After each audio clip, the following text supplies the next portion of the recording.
How's it going guys, Kris here, and in today's guide we're going to be taking a good look at the VGO in Battlefield 5, a medium machine gun for the support class that first came along in Tides of War Chapter 1.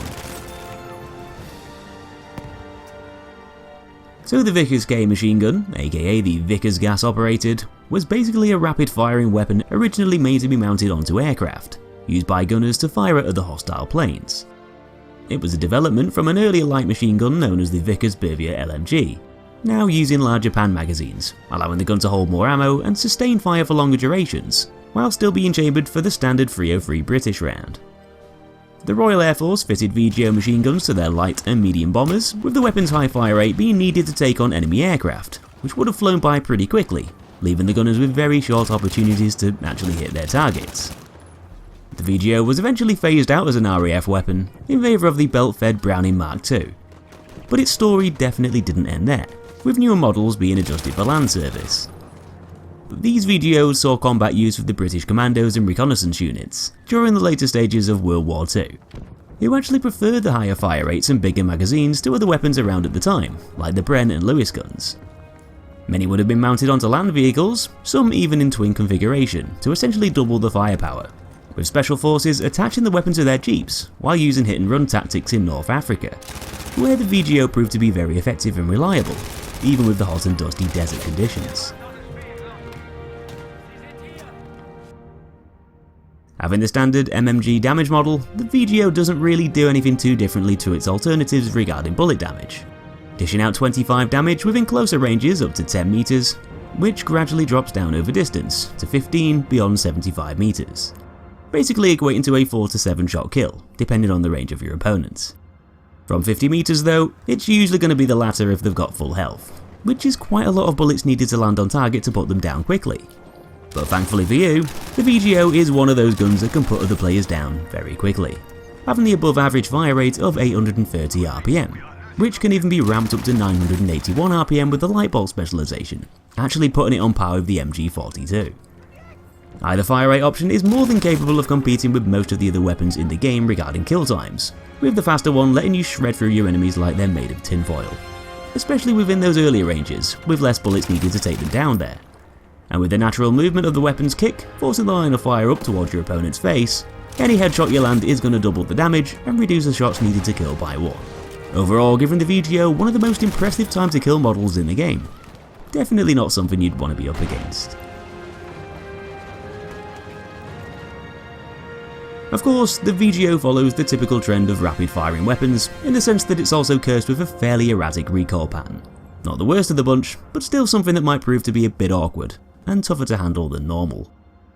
The gun's upwards kick isn't quite as violent as the MG42 or the ST200s, but it's not all that far behind, having a vertical value of 1.625, giving it a bit more bounce than you'd probably like when squeezing that trigger. Things are pretty similar when looking at horizontal recoil too, having left and right figures of 0.3. Once again, not quite as wild as the MG42, but still not all that far behind, putting it on par with the M1922 for its general accuracy. In a way, these stats sort of bridge the gap between the slower firing MMGs and the rapid firing MG42, though recoil can be lowered with specializations, improving both its accuracy and stability with the ported barrel and recoil buffer, helping to extend the VGO's range a little bit by allowing you to land more shots on target without missing. Bursting shots can help to stabilise the gun a bit, especially if you're running with a recoil buffer, though generally it's not going to give you the same level of precision that you're going to get with a lot of the other MMGs with steadier rates of fire, perhaps limiting its general effectiveness over distance, making it a tad harder to use against players further away.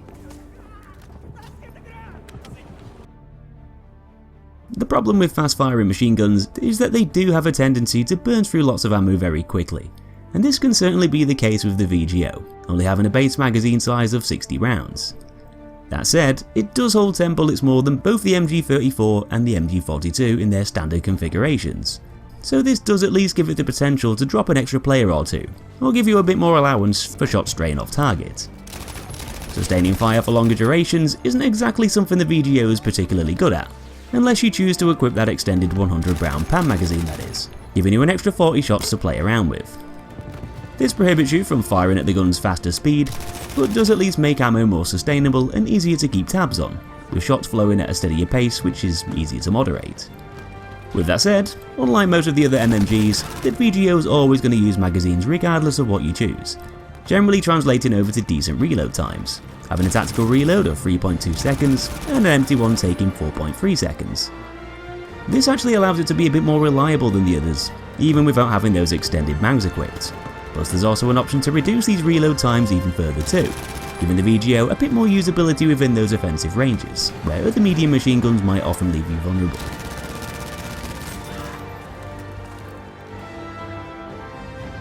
As for the specializations, you'll be able to find recoil buffer at the top left to reduce some of that upwards kick, along with a quick reload at top right, slightly increasing those reload speeds.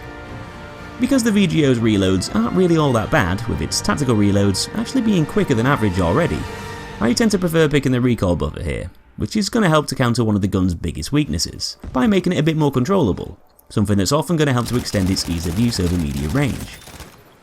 In the middle section, you'll be able to find both the flashless propellant and light bolt on the left side, reducing muzzle flash, increasing fire rate, and generally making the gun a bit more vicious, though the right side caters to the slightly more defensive player, giving you more ammo with extended magazines, along with the ported barrel, lowering horizontal recoil to make it slightly more accurate. Out of these two, I tend to like putting the pedal to the metal and going for the more aggressive side on the left, giving the gun some really impressive kill times, while not being hindered too badly by that smaller magazine or higher recoil stats. It doesn't make it quite as effective over range or for suppressing fire, but I find that the left side plays towards the VGO's strengths a tad better, though I guess both sides are decent enough options in their own right, and mainly depend on your playstyle. And last of all, incendiary bullets or chrome lining at the bottom. If you like shooting at planes, then incendiary bullets might be the one for you. But for the average player, chrome lining's probably going to be a bit more useful, letting you fire off a whole 60 round mag without having to worry about overheating. So anyway, in conclusion, the VGO is a pretty aggressive medium machine gun, with the typical kind of traits you'd expect from a weapon like this. It sacrifices some aspects in favour of being able to put players down quicker, with those high fire rates equating to heavier recoil values, along with faster ammo depletion, which in the end leads to more reloading. In a similar way to the likes of the MG42, these factors make it more ideal for close to mid-range gunfights, zipping from target to target to knock them down quickly and relentlessly, giving you some really competitive kill times, which can be very useful when you're up against multiple opponents all at once. Reloads being on the faster side allows the VGO to keep you engaged in the action, which is especially handy to cut down those periods of vulnerability. And just like most of the other MMGs, you'll have the option to either enhance its suppressive capabilities by giving it bigger magazines, or boost the fire rate to make it even angrier and deadlier, letting you shape the weapon to better fit your playstyle or current objective. Although a lot of its stats and weaknesses can be somewhat countered, it's still not going to be quite as effective over longer ranges than some of its slower firing alternatives, with the VGO generally being more geared up for passive-aggressive tactics. With that said, it's generally got a nice balance of factors, not being quite as extreme as the MG42, but better spread out, with those strengths and weaknesses not being quite as profound, making the VGO really effective and surprisingly versatile within its optimal engagement range. So that's it for another one, folks. Hope you enjoyed the guide and learned a few things along the way. If you did, be sure to give me a thumbs up on your way out, and subscribe to see loads more Battlefield content and other stuff on my channel. Thanks for watching, and I'll be seeing you in our next one.